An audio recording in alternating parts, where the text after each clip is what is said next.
Economia americana e os números do desemprego no Brasil são assuntos agora do mercado financeiro com Samidana e Luiz Arthur Nogueira. Muito bem-vindos, uma boa tarde para vocês.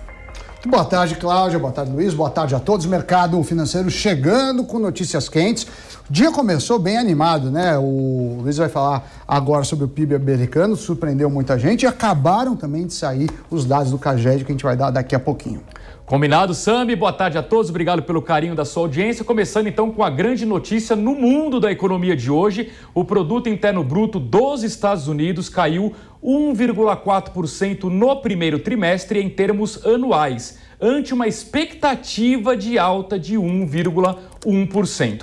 Um dos motivos foi o ressurgimento dos casos de Covid-19 afetando a atividade da maior economia do mundo. Este foi o primeiro declínio desde a recessão do início da pandemia, conforme a gente pode observar no gráfico que aparece na tela neste momento. Houve, na ocasião, um forte crescimento de 6,9% do PIB, que foi, claro, fruto de uma recuperação pós-Covid e do processo de vacinação. A queda anunciada hoje, referente ao primeiro trimestre, reflete uma retração das exportações e também dos gastos públicos, além de um aumento das importações. Vale lembrar que um dólar mais forte é ruim para o mercado americano, principalmente para a balança comercial, porque estimula as importações. A grande pergunta é: será que a economia dos Estados Unidos está em recessão? A resposta é, por enquanto, não, mas pode entrar em uma recessão técnica se o PIB encolher novamente no segundo trimestre.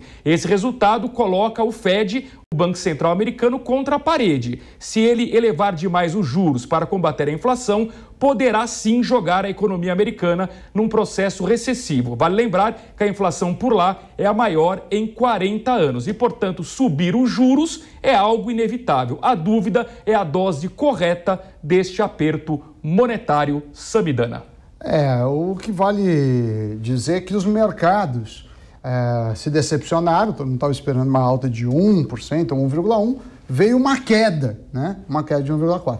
Mas foi bem visto pelo mercado, pelo menos pelas bolsas de valores. Por quê? Primeiro, que isso é passado, né? E os mercados olham para frente. Segundo, que os investidores, os analistas acreditam que esse dado negativo pode ser um motivo para a não subida dos juros ou uma subida mais fraca dos juros. Então, o mundo inteiro hoje, bolsas em alta. Mas vamos falar do dólar. O dólar opera em levíssima alta nesse momento, com 0,09% de alta, aos R$ 4,97. O euro cai 0,32 aos R$ 5,22. E o Bitcoin, justamente por não acreditarem numa alta tão forte dos Estados Unidos, os investidores migraram do dólar por Bitcoin, saindo aí 1,79% de alta aos 39.928 dólares. Temos também o gráfico do Ibovespa. O Ibovespa, ele amanheceu um pouco mais animado, chegou a apresentar uma alta, passou aí dos 110 mil pontos. Depois, por volta do meio-dia, chegou a operar em queda e agora ele volta para o campo positivo. Sem muitos sinais, mas seguindo aí a esteira das bolsas americanas. Nesse momento, o Ibovespa sobe 0,32% aos 109.696 pontos, Luiz. E as bolsas globais, Sami, como é que estão neste momento, as principais bolsas no mundo? Olha, o Dow Jones sobe 1,68%, o S&P 500, as 500 maiores empresas, 2,28%, Nasdaq, 2,78%. Europa também, todo mundo positivo, Alemanha 1,35%, Inglaterra 1,13%, França 0,98% e Espanha 0,41%. Muito bem, o IGPM, que é o famoso índice ainda utilizado em contratos de aluguel, desacelerou a 1,41% em abril, após uma alta de 1,74% em março, conforme a gente observa aí no gráfico. Ele vem desacelerando mês a mês. Com esse resultado, o índice acumula alta de 14,66% em 12 meses. Em abril de 2021, o índice havia subido 1,51%, 5% e acumulava alta muito maior de 32,02% em 12 meses. Segundo a Fundação Getúlio Vargas, que é quem calcula esse índice, a desaceleração só não foi maior em abril por conta da alta do preço dos combustíveis, dos adubos e dos fertilizantes, que respondem por cerca de 60% da inflação medida pelo índice de preços ao produtor amplo. Vale lembrar que esse GPM ele é composto por 60% de preços no atacado, 30% de preços ao consumidor e 10% vem da construção civil. Por isso que a gente fala que ele não é um índice adequado para o aluguel, porque ele não reflete nem os custos de vida de um cidadão e nem quantos os aluguéis subiram. Então tem outros índices, seja, por exemplo, o IVAR, que é um índice da própria FGV que mede o aluguel, seja uma livre negociação. Mas a pergunta que fica é, qual será a tendência para o aluguel a partir de agora? Quem vai responder é o repórter Marcelo Matos, que está ao vivo em uma grande imobiliária de São Paulo. Boa tarde, Marcelo.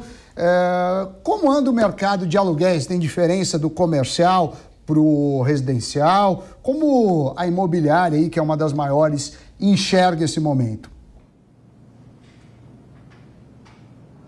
Olá, Sami, boa tarde a você e a todos que nos acompanham aqui na Jovem Pan. Vamos perguntar então para quem conhece esse mercado como ninguém, o diretor institucional da Lopes, o Ciro Naufel.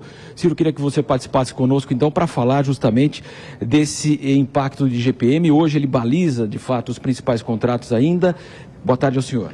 Boa tarde, Marcelo. Boa tarde aos ouvintes. Sim, o GPM ainda é usado na grande maioria dos contratos de locação como índice de correção monetária. Apesar da gente ter observado nos últimos 2 anos, principalmente, um crescimento na utilização do IPCA como índice de correção.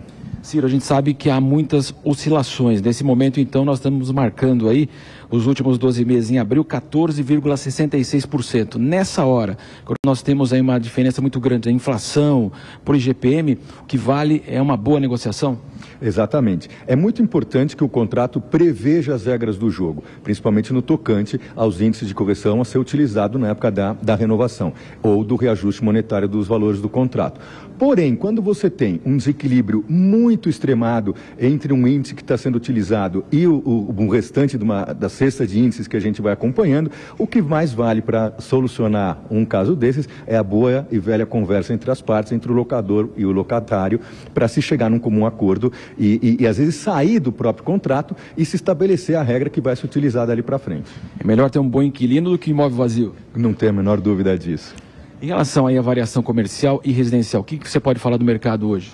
O mercado hoje continua apresentando uma demanda bastante sólida, principalmente na questão do mercado imobiliário primário, ou seja, o volume de lançamentos. A gente tem essa demanda primária muito forte, principalmente nos mercados de médio padrão e padrão mais alto. A gente tem um número de déficit habitacional ainda bastante elevado, o que garante também uma demanda para os produtos econômicos, para os produtos populares. É claro que a gente tem um ano mais desafiador em função exatamente dessa questão que você mesmo colocou com o atual patamar dos índices de inflação, as taxas de financiamento imobiliário, mas a gente está otimista aí para a gente ter um mercado bastante positivo mesmo em 2022. Quer dizer, essa questão do IGPM hoje ele está mais próximo da inflação?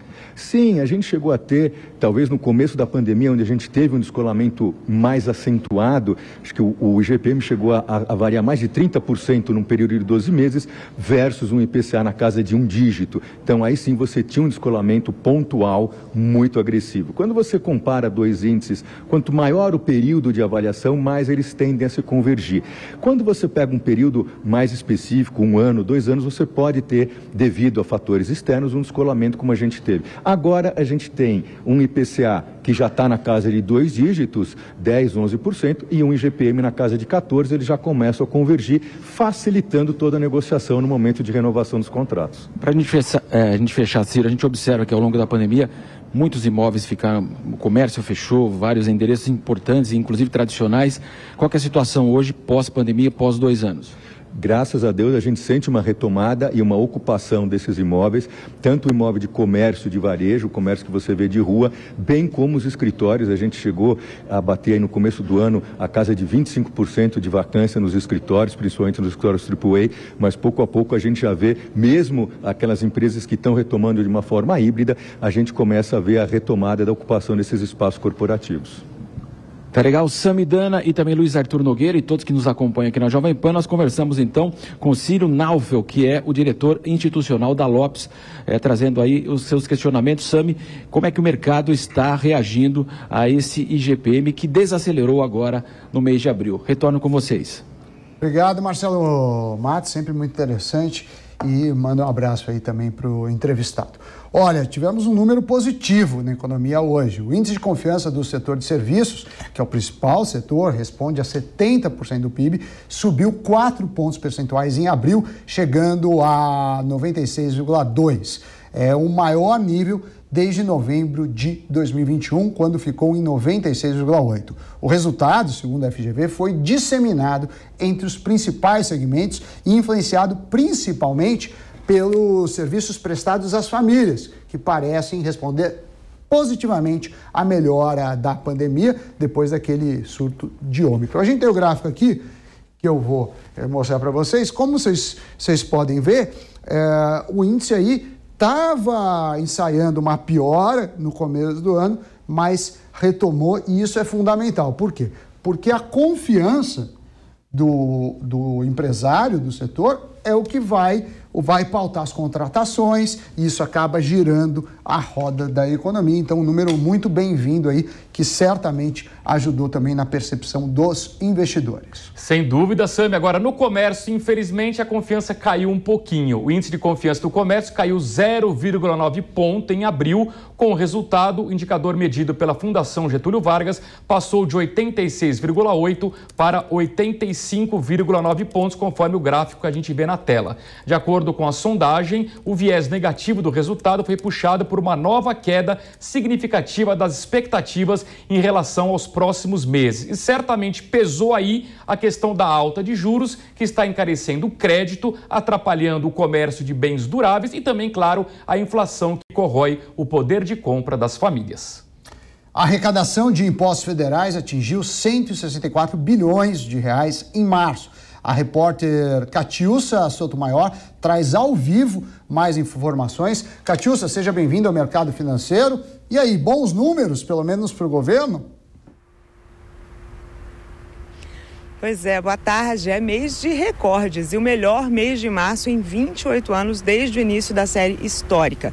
A arrecadação federal somou 164 bilhões em impostos e contribuições no mês passado. A alta está relacionada ao pagamento atípico de empresas ligadas ao setor de commodities, como agronegócio, alimentos, petróleo. Além disso, também houve aumento real de 18% na arrecadação do imposto de renda retido na fonte, e a receita previdenciária também cresceu, subiu 4%. Outra explicação está no aumento da massa salarial por meio da criação de novos postos de emprego e no aumento real de 27% na arrecadação do Simples Nacional. A Receita Federal ainda divulgou que, em relação a fevereiro deste ano, houve um aumento de 8,65%. Em relação a março do ano passado, a alta foi de 6,92% no recolhimento de tributos. E que no acumulado do primeiro trimestre, a arrecadação federal também foi recorde. Somou 548 bilhões de reais, o que representa uma alta real de 11% na comparação com o mesmo período do ano passado. Os números da Receita Federal mostram também que essa foi a maior arrecadação para o período de janeiro a março em um ano, desde o início da série histórica, que começou em 1995. Eu volto com vocês. Obrigado, Catiúcia. Agora espaço para negócios. A companhia aérea Gol é o destaque do comentarista Bruno Meyer. Boa tarde, Bruno. Boa tarde, Luiz. Boa tarde, Sami. Boa tarde a todos que nos acompanham aqui no Mercado Financeiro. Um dos setores mais afetados na pandemia, o aéreo, aparentemente começa a respirar. A Gol reverteu o prejuízo e teve lucro no primeiro trimestre com uma ajudinha do câmbio. A companhia aérea brasileira lucrou 2 bilhões e 610 milhões de reais nos 3 primeiros meses de 2022, o que reverte o prejuízo de 2 bilhões e 510 milhões de reais de um ano antes. O resultado foi fortemente influenciado por variações cambiais, como eu acabei de falar mesmo. A empresa comemorou os resultados e diz que são os melhores dados operacionais desde o início da pandemia de Covid-19 em março de 2020. Nos 3 primeiros meses do ano, a Gol transportou 6.718.000 passageiros, uma alta de quase 50% na comparação com o igual período de 2021. E apesar da alta, a empresa ainda está 24% abaixo dos níveis do mesmo trimestre de 2019. A companhia aérea, apesar dos bons ventos de agora, sinalizou os desafios para os próximos balanços com a disparada do petróleo. Os números apresentados da Gol animaram os investidores e a ação é um dos grandes destaques do dia desde a abertura da B3, a Bolsa de Valores de São Paulo, nesta quinta-feira. Sam e Luiz, é com vocês. Obrigado, Bruno. Agora, 14 horas e 57 minutos. E acabou de sair os números do CAGED, que é o Cadastro Geral de Empregados e Desempregados, número divulgado pelo Ministério do Trabalho e Previdência. Em março, foram abertas 136 mil vagas formais. A previsão ficou abaixo do esperado, que era de 150 mil novos postos. Nos primeiros meses do ano de 2022, foram abertas 615.773 vagas. No mesmo período do ano passado, o número era um pouco maior, 805.161 postos. Vamos olhar os gráficos que ficam bem claros. Então, primeiro, o número é positivo, criação de vagas.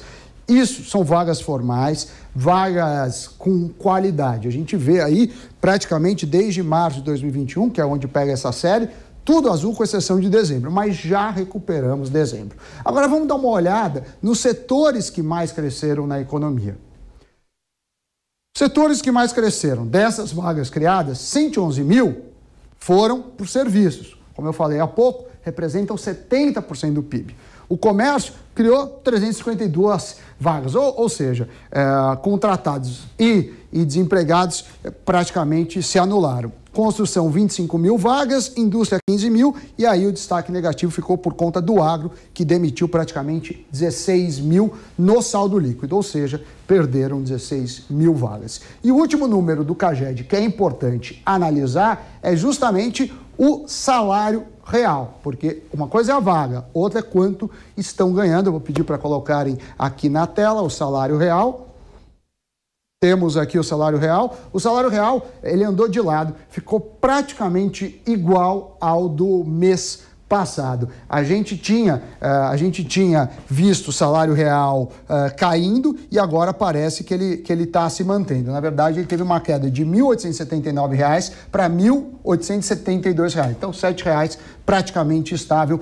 Essa é a minha leitura, Luiz. Perfeito, Sam. A nossa conclusão é a seguinte: estamos gerando ainda vagas, isso é importante, mas num ritmo menor do que o ano passado. Até porque o ano passado a economia brasileira cresceu quase 5% e esse ano vai crescer entre 0,5% e 1%. É natural que o ritmo de geração de emprego seja menor em 2022 na comparação com 2021.